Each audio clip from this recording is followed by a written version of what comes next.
Hello world, Brian here, sharing some thoughts from the road. Same job, different uniform. Load, locate, deliver, record, repeat.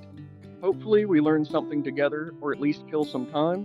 Foster, Boone County, right along the Coal River, just off US 119 April morning. Nobody much out yet. A few months ago I'd have called this place remote and meant it. Now coming through here, it almost feels like it's in the middle of Boone County's action. Same Foster, different eyes. It's barely off US 119, but it's a world away from even downtown Madison. Older, slower, more held together, close knit. A lot of older folks here taking care of even older family. That's a particular kind of work this county knows how to do.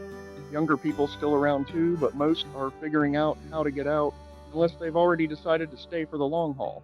My spark roots ran me through here without ever really seeing it.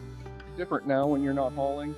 The river's still there, the name's still there. The people who named it mostly aren't. Thank you for riding with me.